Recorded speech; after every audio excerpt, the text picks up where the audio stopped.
Yo. Yo. Dude, I'm so sorry. I got caught on a call and I was like, oh, Cody will start Sunday service. It'll be just hunky-dory. How you doing, bro? Good. We just got started. Good. Bro, how good was that freaking YouTube link that I sent you today?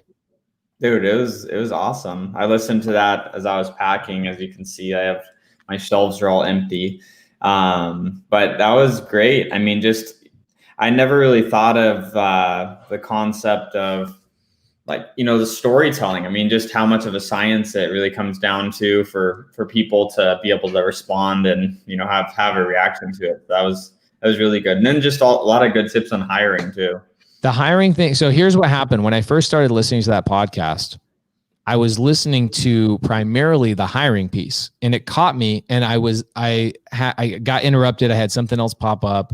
And then what happened is I decided I'll go back and watch it. So I went back and watched it again today, early morning while I was messing with my Airstream. Something went wrong on it today. So I was fixing it and listening to that podcast. And I got to the storyteller thing and I'm like, okay, I now understand why I'm so good at talking to sellers, right? I'm all about telling a story. Everything is analogy. It's never about like the details of whatever. It's all about the analogy. So I love that. But I think my favorite pull away was the line where he talked about if you thought of yourself as an investment, right?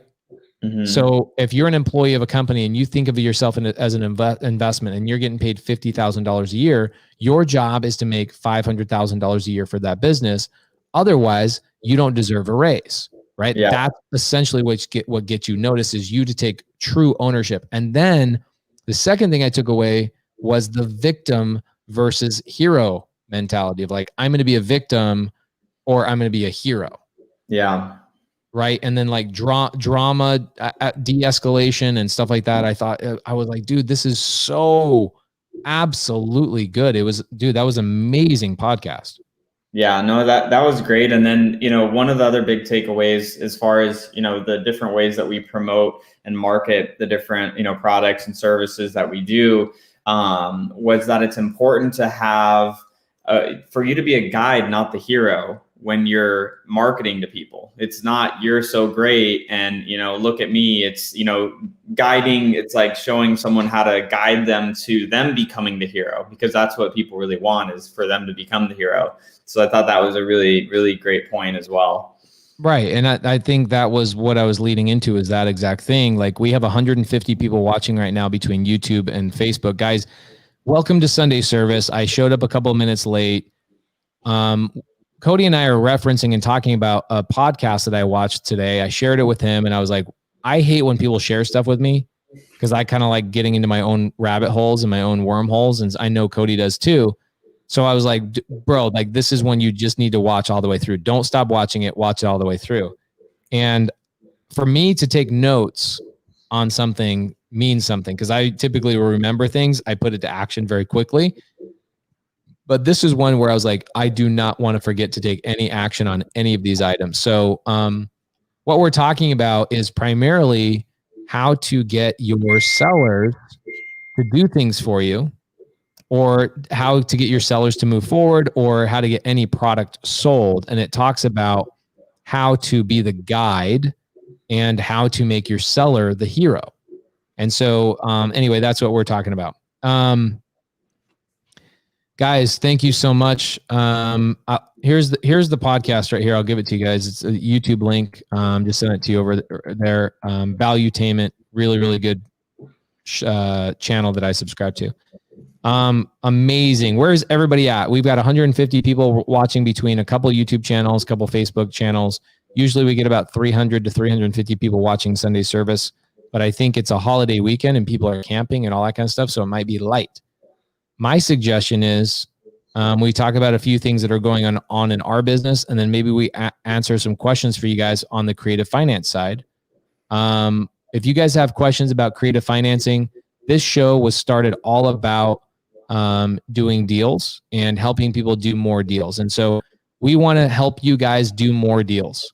What do you guys feel like right now is holding you back? I've got Pennsylvania, I've got Wilmington, North Carolina, I've got Texas, Chicago, all over the country, guys. How amazing is this? Atlanta, Northern Colorado. I know, I have a feeling I know who that is, but I don't know. Hey, Tori, good to see you. Tori came over to the TTP office yesterday. Tori, how was it watching me call sellers live for a couple of hours? Oh, here we go. Randy Ike holds pace. How do I overcome objections for sub 2 is I want to get my VA loan back. Okay, so you run into this quite often, actually. People who give us a VA loan subject to, we have a lot. I don't know how many we have, but we have a lot of VA loans. In fact, my best performing deal is the house on Whispering Grove in Vegas. It's currently cash flowing $1,700 a month net. $1,700 a month. That is a VA loan. And what happens is your seller will say to you, well, I can't go get another VA loan. That is incorrect. Your VA, the VA will give you credits. So it all is based on how many dollars they have loaned out. So if the VA says, well, you're qualified to $500,000, then that VA buyer utilizing a VA loan can go get 5 loans at $100,000 or 2 loans at $250,000, however that gets dealt up. So ultimately, at the end of the day, the VA is who determines how many credits they get, but that is not what keeps it. Here's Matthew Beard.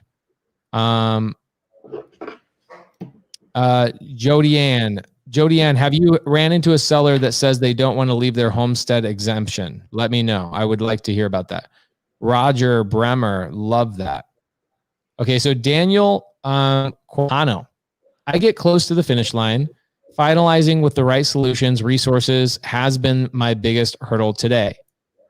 So we just talked about that the last couple of weeks on Wholesale Hotline, is squatting up with other people that have those resources. So Daniel, have you met any of the sub 2 students in the Creative Finance with Pace Morby Facebook group? Because those are the heroes of sub 2 all over the country. You got to go and find them and link in with them. If you don't have the right solution or the resources, like what would be a resource you think, Cody, that you would give to us, you would offer to a seller that if you're a brand new wholesaler or creative finance investor, you would not actually have yourself?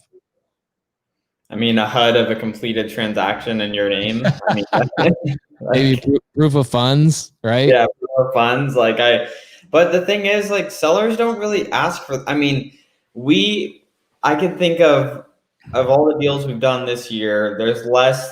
I can count on one hand how many sellers have actually asked us for proof of funds on a deal. It's very uncommon. Most of the time when you're getting asked for proof of funds, it's because you're not articulating yourself in a way that makes the seller feel confident to do business with you. So it's really just an objection that they're having. It's just like a protection mechanism. As far as what I've seen, it's they're kind of unsure of you. So they want more, validation that you're a legitimate investor. I mean, that's most of the time. I see it with some of our new sales guys. If they just are getting started, it's one of the first times they've talked to a seller and trying to put a deal together, they'll get that objection more. So I think that's one of the challenges that happens with people when they're brand new. Love it. Okay, so I agree with all that. So the best way to do that is link in with somebody that knows what they're doing and has the resources and JV with people, right? Yeah, 100%. Squat up. Yeah, squat up all day, every day. So Jody Ann, she's interested in seller financing, but she keeps thinking she'll lose the exemption. She will not lose the exemption. I would have her talk to one of my students in Florida. I have a whole bunch of students in Florida. And then also there's multiple ways to buy the property, not just on seller finance, where you actually take title and deed. You can actually buy the property on a seller contract or on agreement for sale or a land contract. And if you buy that way, then she still retains title and deed. So a lot of in-depth parts to that. So I would go into the Creative Finance with Pace Morby Facebook group and see if I have students in that specific part of Florida, link in with them, JV with them, just like I was talking to Cody and I were just talking about. Let's see, which way do I need to go here? Got it. So there's Cody, boom. So Cody and I were just talking about linking in with people who have the resources to understand this stuff on a deeper level. So go to Creative Finance with Pace Morby Facebook group, type in there, hey, looking for one of Pace's students in the sub 2 mentorship who can help me out with this seller overcoming this objection. I would like to JV with you, and they will help you walk through with the seller. Jonathan Dunn, my man. Ooh. Wow. Frankie buys houses. Difference between a wrap note and DTI declaration. Those could not be further from each other than anything. They're not even close to the same thing. So a DTI declaration is something that a lender, so let's say that I go to get a loan. I go down to Bank of America. I go to Chase. I go to Wells Fargo. I go down to those banks and I say, I want to get a loan. And they say, great, here, fill out the application and fill out all this kind of stuff. And you have to declare everything that you are making payments on. They ask you, I'm sure you guys have all filled out applications and it says, how much is your mortgage? How much is your credit card? How much is your this? That is a DTI declaration, your debt to income. You are declaring everything that you pay against what your income is. That's a debt to income declaration. Even though it's inside of most people's applications, that is a DTI declaration. That is not a lending instrument. That's an instrument to know if you are qualified for a loan or not. And a wrap note is an actual debt instrument, which means that you created a note or a promissory note for a debt. They are so absolutely different. Hopefully that gives you some help. Kevin Saunders, Pace, can you compare doing a wrap versus a sub 2 and second lien? On both, I'm protecting my equity. I could foreclose if the end buyer defaults. So think about this. Kevin, if you do a wraparound mortgage, it's more simple. The challenge is, what if the seller who has equity, so you're talking about a seller who actually has equity, right? You have a seller that has a first lien and then they have a bunch of equity that you're basically financing. If you do a wraparound, that seller cannot sell their position. That seller is stuck in that wrap, okay? Because they're in one note. What happens if you have a second lien and they're two completely separate deals and it's two completely separate liens, a hybrid as we call it, that seller can actually sell themselves out of that position. So people that don't understand that, they do these wraparounds and now the seller's stuck in a bad place. They can't go and sell that on the secondary market. Hopefully that makes sense. Richard Hansen, I'm working on a seller finance lead. He is selling a home that he owns free and clear, and he is willing to take a loss when he sells and is looking to write it off as a loss on his taxes. Will we be able to write it off as a loss on his taxes if he sells to me using seller finance? The property is in Maryland. The answer is absolutely yes, you can. I would reach out to a CPA on how to structure that, because every seller, this is a sticky thing, every seller has a completely different tax situation. So I've gone to seller appointments because students or my own acquisition team will say, hey, this seller is asking about taxes and I don't know how to answer the question. I don't know how to answer the question. How do I do this? And I go to the appointment and I answer the question, and every single answer is different every single time, because some sellers are retired. Some sellers have full-time jobs. Some sellers own their own business and have side income, and they have their tax implications are different every single time. But the answer is yes, Richard, on that. You will be able to write that as a loss. So Lee Winters. Oh, did you find one, Cody? Yeah, I wanted to do this one. Okay. What does a deal look like from a private lender point of view? How fast or how long does it take for you to normally pay them off? I like the private lender questions.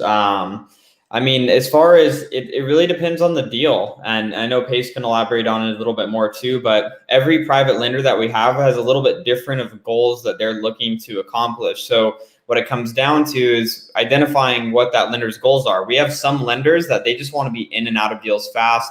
So they'll be lending on our fix and flips and typically be in those deals for 3 to 6 months at max. And then we have some of our lenders that are more long-term, that they don't want to be getting their money back quickly. They want to be just getting a steady monthly return, and we'll set up notes with them for 3, 5, 7 year periods of time. Yeah, guys, you have to remember with private lenders, they're just regular human beings, just like us. The difference is they have money. Okay. So people that have too much money, Cody and I are in this situation as well, as we're looking for places to place our money frequently. Let's do this. Let's buy a title company. Let's expand here, whatever. There comes a point where you don't need your money. You don't need to buy more sushi. You don't need to buy more whatever. And most of your sellers, or I'm sorry, most of your private lenders are people who don't want their money back. They're not lending to you so they can get your money back.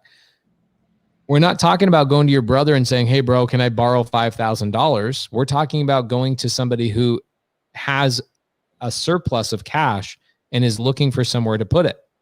Most of our investors, I would say, are people who have 9-to-5 jobs. It could be a software engineer. We have a nurse who I think we have like $110,000 or $115,000 from a nurse that works a night shift. We have we have attorneys, we have doctors, we have all sorts of walks of life, but all it is for them is excess money. They're not sitting there saying, when can I get my money back? When can I get my money back? When can I get my money back? Their main concern is, am I secured in the transaction and am I getting a monthly return? In fact, most of our lenders, like Rita Hansen, for example, she doesn't want her money back. She wants her, if we give her money back, she's blowing Cody up saying, Cody, when can I put my money back in? I need my money working for me right now. Yeah. Right. It's a very, we send, so, we'll have Jeff be sending an update every week to the lenders on where the projects are at. And they'll be like, slow down, stop doing the project so fast. We want to keep the money out. Right. 100%. So you guys got to be aware of that. Let's see. Margins are super low and the pace is much slower here. Months for $3,000. Okay. So they're talking to each other, which is amazing. I love that. Okay. So if a seller's loan modification was denied, but was not issued a new court date, should I work on stopping the pre-foreclosure or focus on wholesaling the deal? You don't stop the pre-foreclosure, you extend it. So the way that you do that, and I think this is Sylvia. I actually asked Sylvia to come into the deal. Hold on a second one. I asked her to come in here. Hey, Sylvia, I actually DM'd you on Instagram and I gave you a link to come on the show. So if you want to click on the link in your Instagram, I would love to have you could just come on the show. So check your Instagram.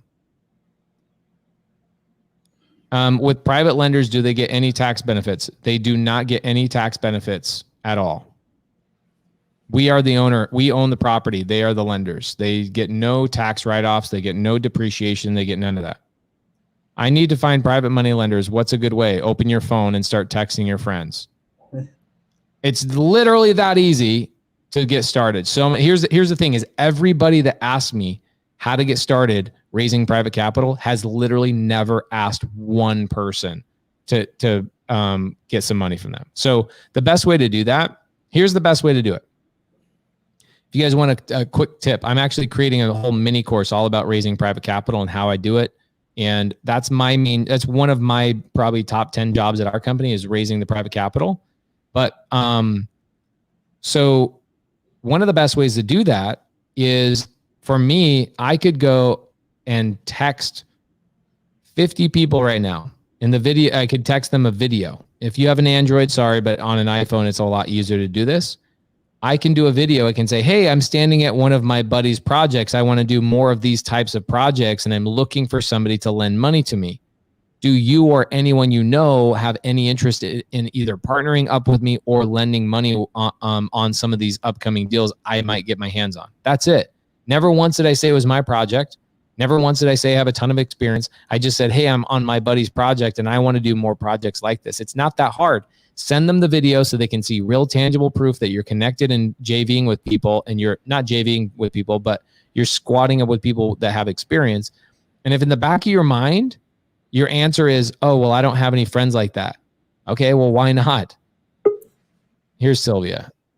Sylvia, let's pray to heaven she has good internet connection. A ton of experience. I just said, hey, I'm on my... Hey, Sylvia, you're going to want to put your TV show on mute, whatever you're listening on.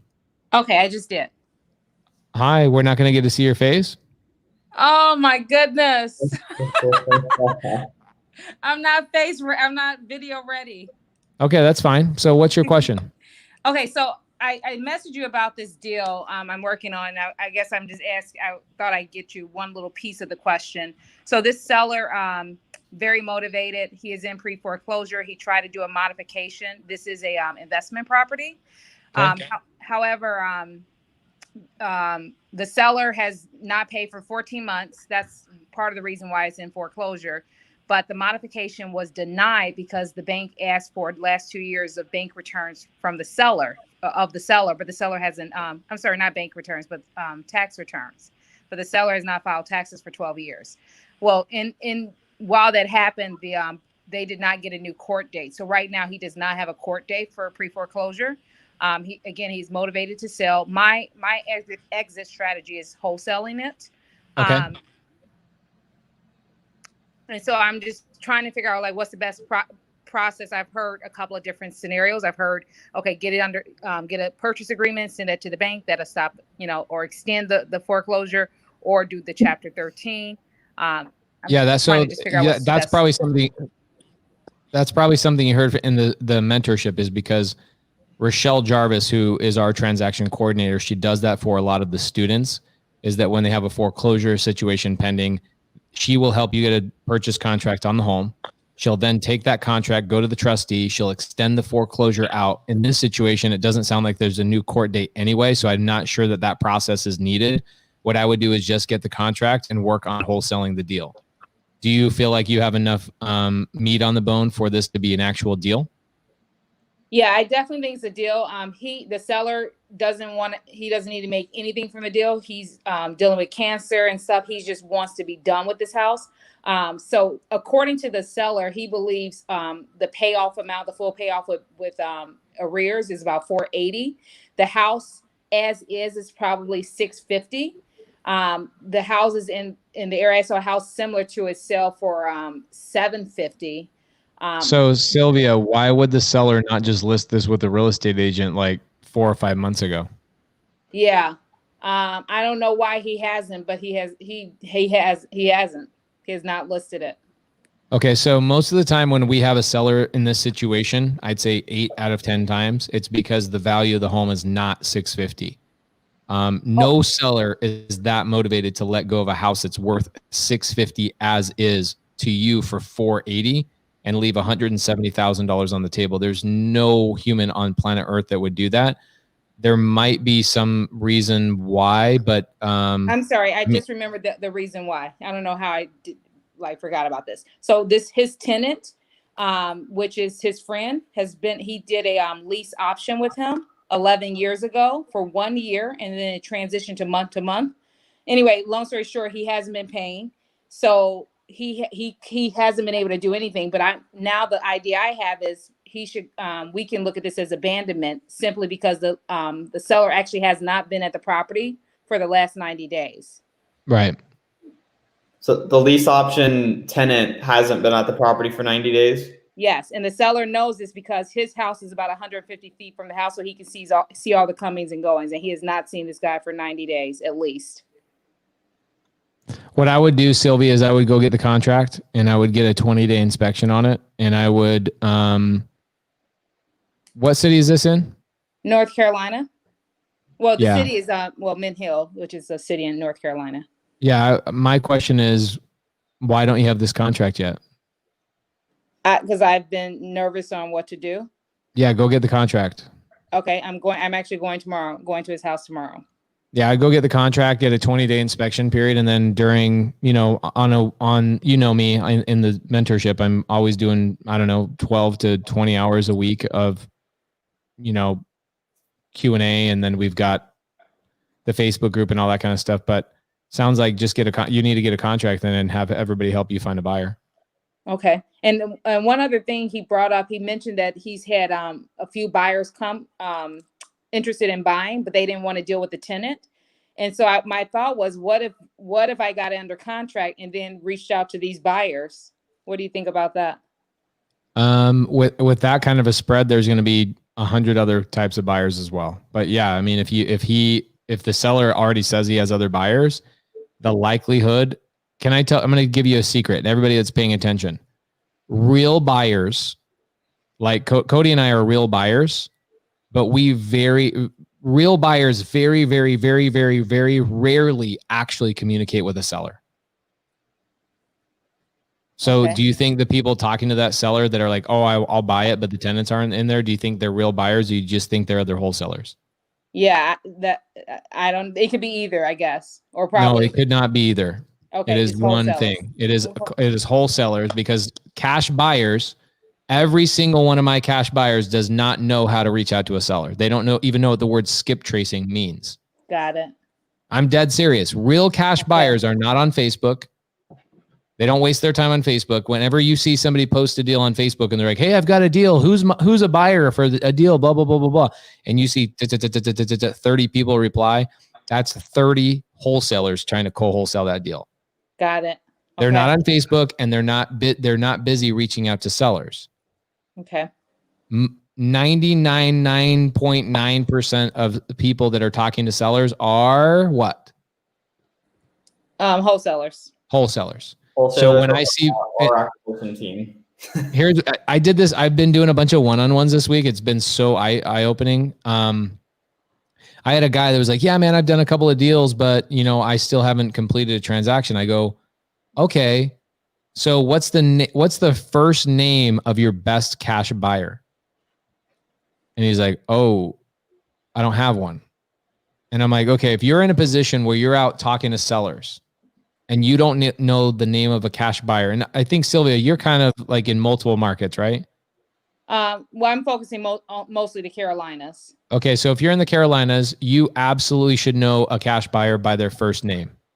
I do, but I don't. But in this situation, I believe, because I need a cash buyer that's purchasing north of 500. Right, so it's a little bit different, right? Yeah.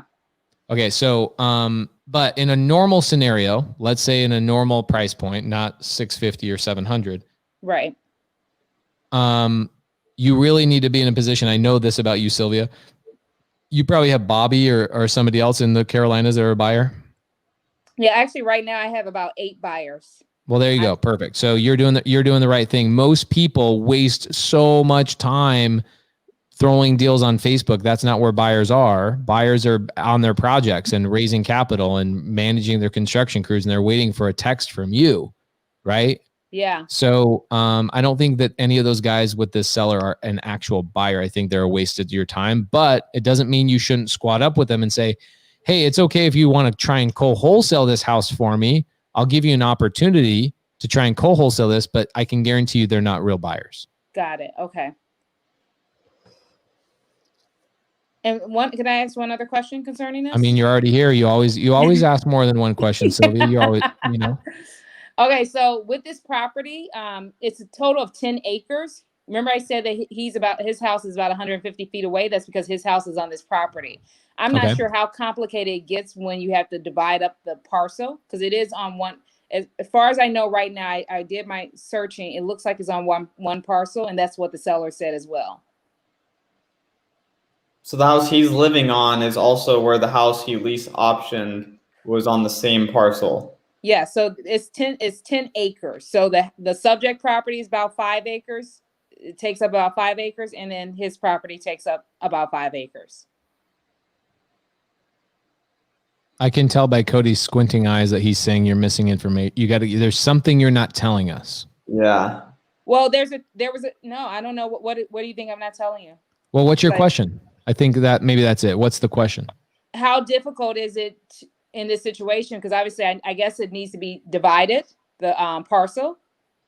Because I couldn't do this transaction as is right now with the fact that I mean, you got to figure out, one, did he lease option to sell just this property with some sort of lot split occurring, or is he selling both properties on this 10-acre parcel? And then 2, if you could even split these parcels, you got to see. I mean, that's something with the county, but it all starts with just get it under contract, and you can start unraveling and figuring out all of this once you get it under contract. But there's 100%. a lot. Okay. Yeah. So I'll get it under contract and figure out the details. What's going to happen is once you get a seller under contract, they're typically a lot more amenable or agreeable to get you the information you need to get the deal done, because now they're already, I mean, it sounds like he's ready to go with you anyway. Yeah, he is. He's been really right. But there's still a lot of information it sounds like you need to get. Like, I would get him under contract, and then I would start asking him for a copy of the lease agreement. Okay. Just so you can start getting that. But if you start wasting your time gathering that information now, you might push him away. So just get the contract and then start asking for that information. And then you can bring up more information with me on Tuesday night during our general Q&A. Perfect. Thank you. That helps a lot. Good work. Thank you. Go get a bunch of deals. I want you making millions. Okay. I'm on it. You are my 90 hero. Days. You're amazing. Thank you so much. You are. Thanks both of you all. Have a good We're night. we're just the guide in your journey to becoming a hero. I love it. Okay. Thank you. Thank you. So who else has got some good questions? Facebook user. These are always Android users, by the way. Whoever's asking this question, tell me if you're an Android and iPhone user. This is usually somebody on an Android. Cody, Pace, I'm closing out a deal tomorrow that I have a buyer for already, but I'm not sure how to do a wholesale for it without the seller knowing the price. Can I double close? Never done a wholesale before, so I need good advice. So I would say, I mean, I'm assuming closing on a deal tomorrow means he's getting the contract tomorrow is what I'm assuming. But assuming you're getting the contract, depends on the state that you're in, but you can, depending on the title company, they don't have to disclose it to the seller. But most of the time the sellers don't really care. We've never had a seller that's seen our assignment fee on a contract and ever try to back out of the deal. Like over the years we've been doing this, it's not as common, I think. I mean, if you're getting like $100,000 assignment fee and the seller's netting less than you, they might have something to say, but most of the time it's not that big of an issue. Yeah, I mean, all of our sellers, I'm sure they find out at some point on the HUD if they really asked, but most of our title company hides that from them. They don't see exactly how much we're making. So I would have your title company just do a blind HUD. Yeah, and so blind HUD, and then as far as for your buyers, you shouldn't ever have an issue with your end buyer or whoever's buying the property from you. That's just something, as a tip when you're adding cash buyers to your buyers list, is to vet them to make sure that they don't have an issue with however much money you're going to make on a deal. So something that, I've taught Jeff to say is when he's having conversations with buyers and, basically just filling them out, making sure that they're going to be fine, whether they see us making $1,000 on an assignment or if we're making $100,000 on an assignment, that they're not going to, cause an issue in the deal. Cody, tell me your take on a BRRRR strategy. Let's talk about Lemon and how trash the BRRRR strategy really is. I mean, I think the BRRRR strategy, I still like the BRRRR strategy, but I think the BRRRR strategy is best when you have like a W-2 job where like it's way easier to get a loan. I think BRRRR is great, but there's a lot of hoops that you need to jump through. So we actually have a property that we were going to do the BRRRR strategy on, and then COVID hit. So we were on track to be able to refinance the property and be able to, pull the cash out that we had invested in the property. And then COVID happened and they changed the lending guidelines for self-employed. So basically with the guidelines changing, we could not refinance. So BRRRR is great if you have if you're W-2, or if you have, years upon years upon years upon years of, self-employed history. For everybody that's starting real estate, BRRRR is trash. That's the right way to say it, because here's the thing. What do you have to have when you buy BRRRR? You have to have a ton of equity. So you have to buy the best deal ever. By the way, Frank, equity doesn't pay your bills. Cash flow pays your bills. So when you get a slab leak in one of your rentals on one of your BRRRR strategies, do you run and get some of your equity out to pay for that, or do you utilize cash flow? Equity comes and goes. As the markets shifts, so does your equity. Equity is not why you buy property. Rule number one to buying real estate is cash flow. Cash flow all the time. That's number one. Equity is just a cherry on top. And the reality is tomorrow your equity could be gone. But in the long history of rental, especially here where we invest, rental rates don't dip. Rental rates just go up. So I think personally, I think the BRRRR strategy is trash for a new investor because it takes a year for you to truly do the BRRRR strategy. Let's talk about that. You got to buy the house with a hard money loan. You have to have put money down, cash out of your pocket to renovate the property. Then when you rent the property out, meanwhile, you're paying hard money this entire time. Then when you rent out the property, you have to wait 6 months just for every single lender to lie to you that says, we'll give you an 80 LTV loan. They want to season it. They'll wait for you to season the renter in your property, making sure it's performing, provide the documents of the lease, make sure that the payments are going into your account. And then you're going to get to a stage where they're like, okay, we can start the process on doing the loan. And then you start submitting all of your documents. And then they come back and say, well, you know how we were going to do 80% LTV? We could do 65. Yeah, so, that the average BRRRR loan is 35% equity is needed, 35%. And anybody that tells me that they're getting 80% LTV, it's because they have a W-2 job, they've been doing it for years and years, and they have an established relationship with the bank. Yep. BRRRR strategy is trash for new investors. You want to go and build a portfolio, utilize creative finance. There's nothing creative about BRRRR strategy. By the way, people that utilize the BRRRR strategy grow their portfolio 10 times slower than somebody who uses creative finance. I don't have to use my credit. I don't have to use my W-2. I don't have to dictate to or listen to a lender at 6.5% interest, by the way. Yeah. So when you do the BRRRR strategy, you're going and getting 6.5% loans. Cody and I, our average loan is between 3 and 3.5% on a subject to or seller finance. Yep. So all day long, it doesn't even compare. It's like you're comparing a freaking a race car to a scooter. They don't compare at all. BRRRR strategy, I do not see one iota of benefit over sub 2. Not one. Name one. Cody, when we go do that slab repair on Maui, can you go pull out some of that equity out of the bank real quick and then get that paid for? Nope. No. Doesn't work that way. Ben Marsh, but really good question. I do appreciate it. I get hyped on BRRRR strategy because I feel like every lender on BRRRR strategy is full of shit. So sorry, but it's true. They you know how many emails? I'm sure you get them too, Cody. I get emails, letters, all that kind of stuff. I got to answer this question real quick. I know. Oh, what was that? Click on that again because I was finalizing it. Said like literally the same story. Yep. BRRRR my rental right now. Same story, 65% and 6.25% interest. Not as glamorous as it seems. So let me tell you something. If you're doing the BRRRR strategy, is that 65? Is that remaining 35%? Is that your equity? Or is that your cash that you have dead in a deal? That's what the 35% is. Yeah. It's cash out of your pocket. I'd rather all day long spread my money as far and wide as I possibly can because buying rental properties is not all about equity. The thing that you care about is cash flow, appreciation, depreciation, mortgage pay down, raising rents, all of those things you get from sub 2. And then if I have equity, great. But guess what happens when I have cash flow and mortgage pay down? My equity builds.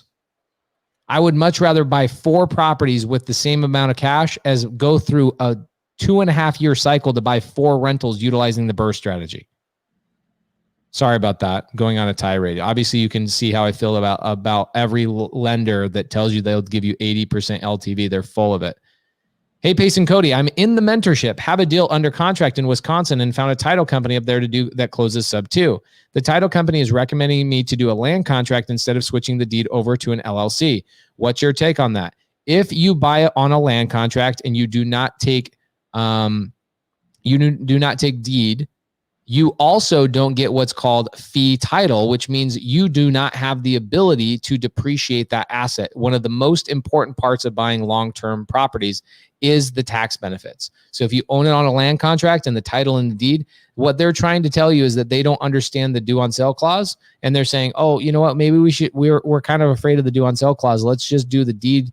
Let's do the land contract so we don't have to transfer title and deed. Do not listen to them. Tell them you want to buy it sub 2 and you want to control the title and deed. Period. End of story. Yeah, probably was super popular 15 years ago. Please answer my question. I have a rental property, no credit. How can I get a loan on my rental property? You're probably, Cotman. I mean, I don't understand the question. Can you give me a little bit more? yeah, kind of Cotman. if you're trying to do like a traditional bank loan. So you're telling us you have a rental property with no credit. Does that mean you want to buy a rental property, or do you currently own it? And then you say, how can I get a loan on my rental property? If you already own a rental property, then you've already gotten a loan on it. So that means you already know how to get a loan, which tells me that that's not actually what you're asking me. Help me out. Dude, I have an idea. I don't know what your thoughts are on Michael's question. He's asking how you could do a separate payment because there's equity in the deal. I could share Colorado's settlement statement where we show how we structure a seller carry and the yeah, show it. That'd be great. Let me just cover up our lender's contact info on it. But keep going while I do that. Okay, so Mohammed is asking a bunch of questions. Ooh, look at this. This is good.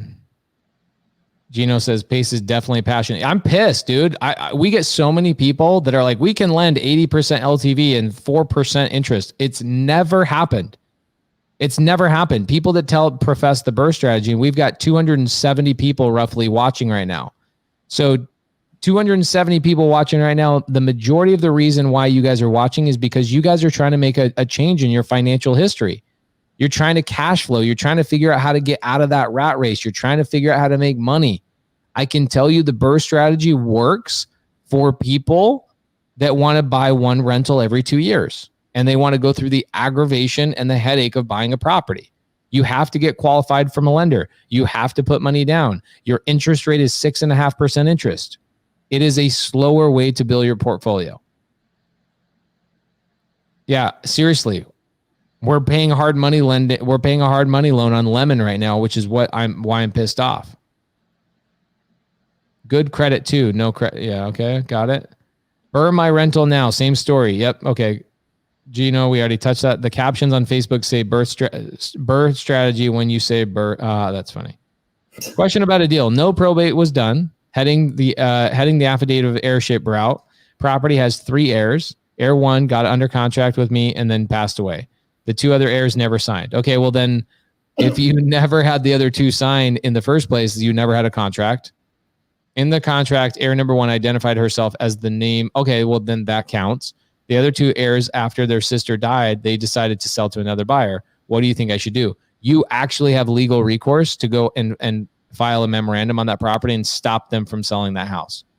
If the person who signed the contract with you was the person that was allowed to, or the named representative of the estate, you have rights over that property. So yes, you should absolutely go after that. So Michael Moss asking that question. Cody's going to jump on that in just a second. Okay, we've already answered that question. Haven't gotten to the part in the course where we avoid the due on sell clause. Yep, I go over that for a long time. And you'll get to that, Amaris. I look forward to you getting that. How do I rezone land? Rezoning land is a arduous journey. Are you currently Facebook user? Are you currently going through rezoning land? I've done it, I don't know, maybe 50 times. It requires, actually, I just got a letter from a establishment rezoning a lot not too far from me. So they're having to send out their letters, for like the court and all that kind of stuff. So rezoning land requires you going down to the city, and it requires architects, it requires land surveys, it requires a lot. So my question is, why are you rezoning land? And maybe I can give you a better answer. Greg Clark, thank you, man. The value you guys give is absolutely awesome. We love doing this. It's so fun. Can you explain your LLC structure? Do you buy every sub 2 with a new LLC? No, we do not buy every LLC, or we do not buy every sub 2 with the new LLC. That's something that a CPA is going to tell you on YouTube that wants to charge you for every LLC they set up. It makes no fiscal sense at all. And it makes no legal protection sense at all for you to buy an LLC every time you buy a house to buy an LLC. That sounds like you got that advice. And I'm not saying, Alan, you got that advice, but I'm just saying this to the wide public. Sounds like you're getting that advice, if you ever say that, from somebody on YouTube that sells either CPA work if they're a CPA, if they're a estate planner, or if there's somebody that sets up LLCs for a living, or they file taxes, because they get paid every time they have an LLC. It makes no sense whatsoever for you to buy one LLC, one house. We typically own 20 houses per LLC, and then we move on to the next LLC. 20 houses, next LLC. Here's the reality, is if you get a lawsuit on a property, which is why people say, oh, I'm going to buy an LLC, and then I'm going to buy a house in an LLC, then buy another house in another LLC, and so on and so forth. The reason they do that is because they're fearful of a lawsuit from a tenant. The reality is that's why you have insurance. So way before that tenant ever comes after your other assets, the insurance claim is getting paid out. It is so unlikely. I would love to act in all the masterminds that we're in, all the conversations I have with people that own hundreds of rentals. This is not a strategy that real investors utilize, is buying an LLC, buy a house in one LLC, buy another house in another LLC. That's something that a YouTube CPA teaches people so they can charge more money. Can we see the screen here, Pace? Yeah, I can see it. Awesome. So going back to Michael's question in regards to, can you set up a second payment?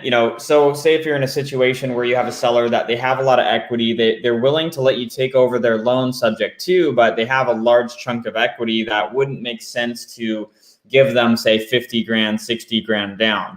So what you can do is take over their loan subject to, and then create a seller carryback. So the reason I wanted to show you guys this is to give you an idea of what that looks like. So essentially here on this property, we purchased this for $135,000. Okay. And so what we did was we had the seller carry, which I'm covering his name because obvious reasons, but the seller's name, or the seller gave us a seller carry on $57,740. So this is the note that the seller created for us to make payments to him. And we're making 0% interest to payments to him. We're making principal only payments on $57,740. And then as you'll see over here, just a quick explanation, we're giving $15,000 down to the seller, which we had a private lender fund this $15,000 here. And then we're taking over existing mortgage credit of $67,000. So Pace, I may have went a little bit quick, but anything that you'd want to point out on here to help make people understand it? So people don't understand what a note is. I think that's the most common thing when you start talking about notes and wraps. People don't know what a note is.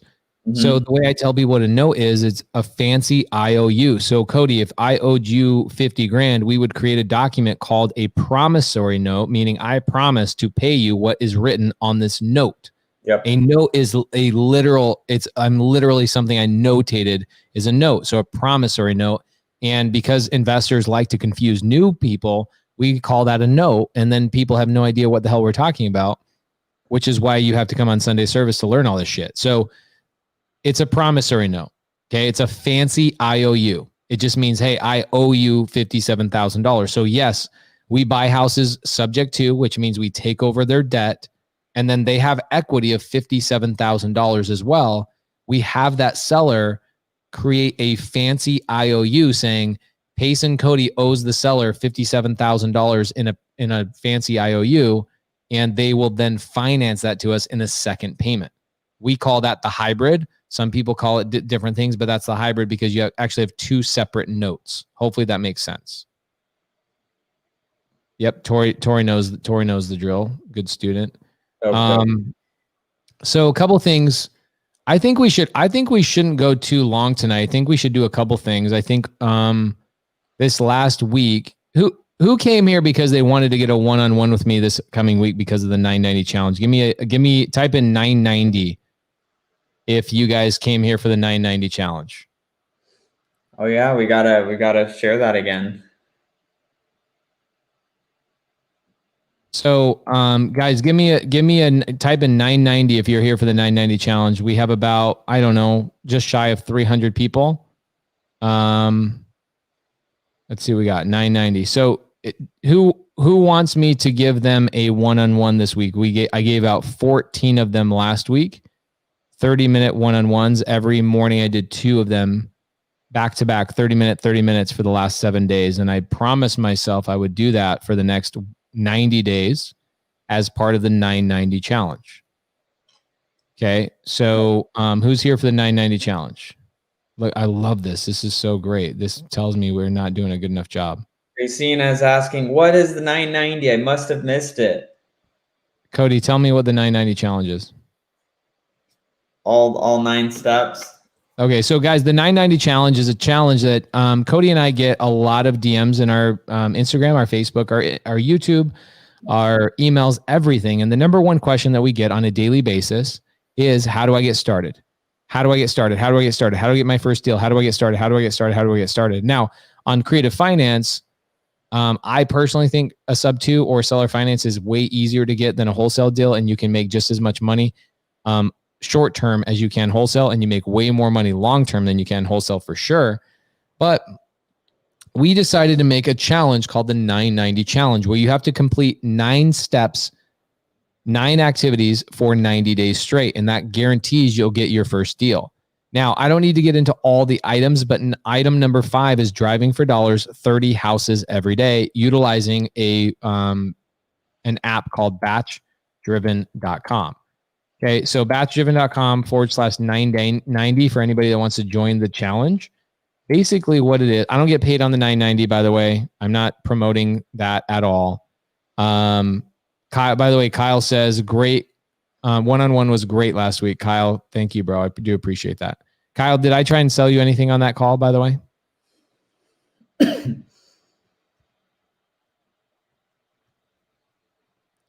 Leanna's got all the 9 items. Thank you, Leanna. Appreciate you.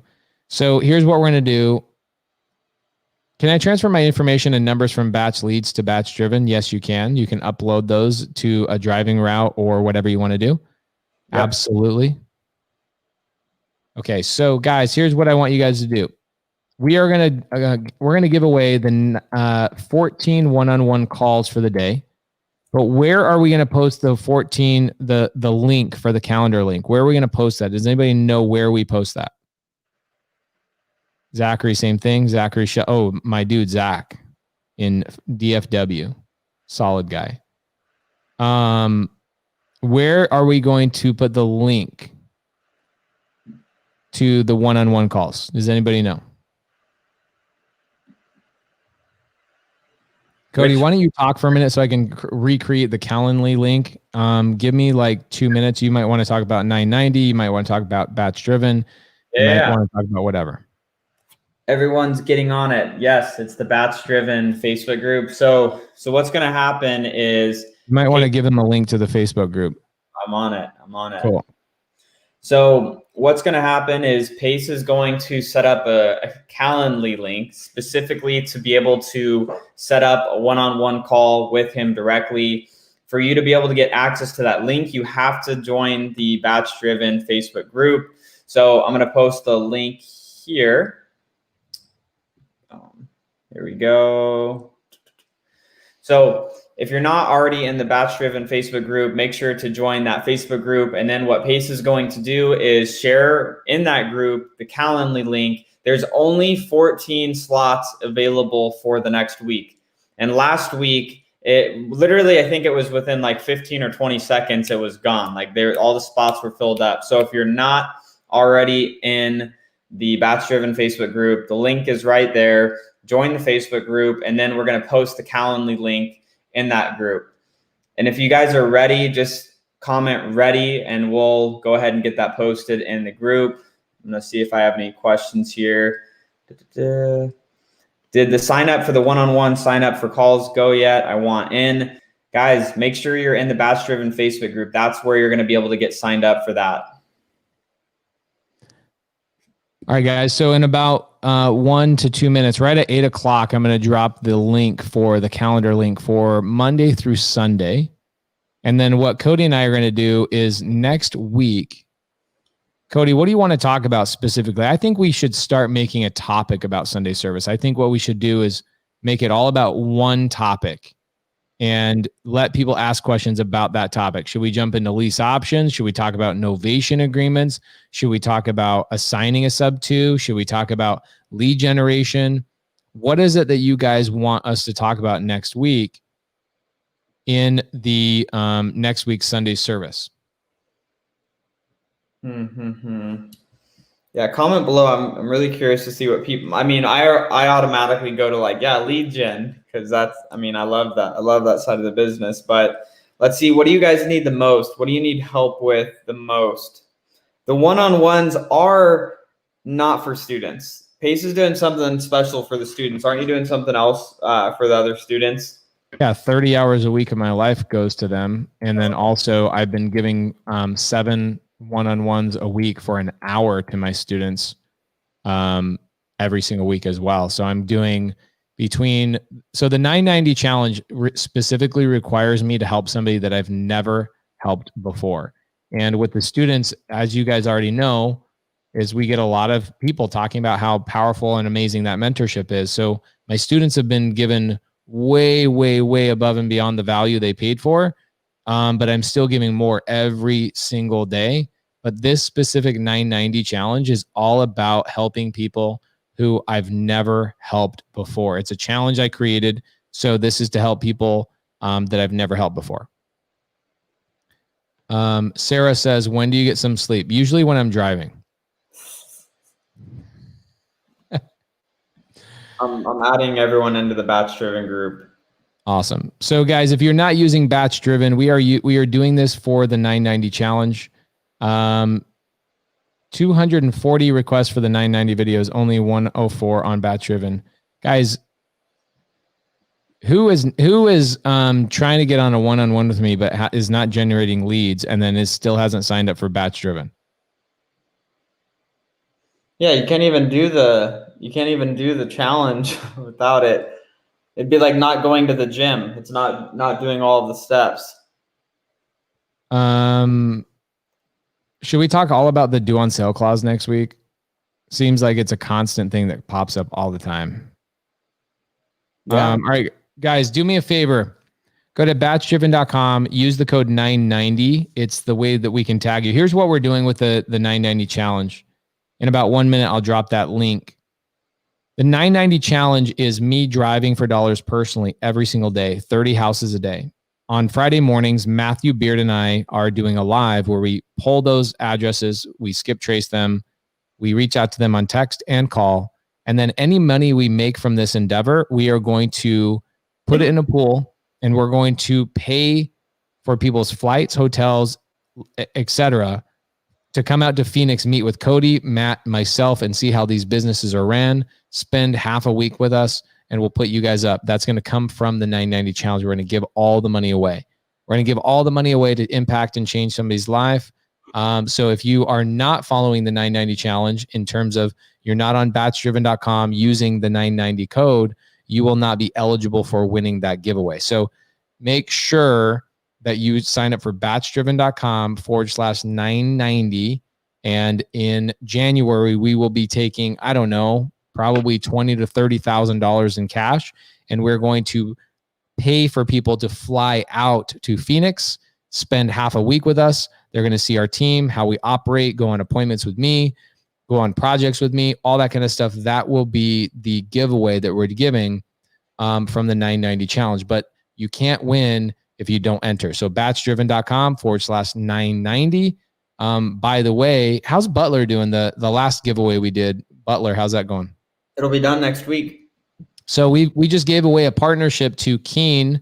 Amazing. I'm going to see Keen in like 2 weeks in New York, New Jersey, by the way. And she's probably, I don't know. What do you think we'll make on that? Probably 25 to 30,000. I haven't looked at it in a few weeks. So essentially what's going to happen is Keen is going to make half of that money because that was the last giveaway we did. By the way, guys, I just posted the Calendly link. So the 14 people, I'm giving away 14 one-on-ones this upcoming week for the 990 challenge. A lot of really good questions in here. I think what we should do is have a very specific conversation about what topic we want to do. You want to do the or what? I mean, I know you can talk about that for an hour, hour and a half, 2 hours. Dude, I got like 14 signups on the Calendly thing in like 1 second. I know. I've been just staying in the group, making sure to add everyone. Yeah, no pending.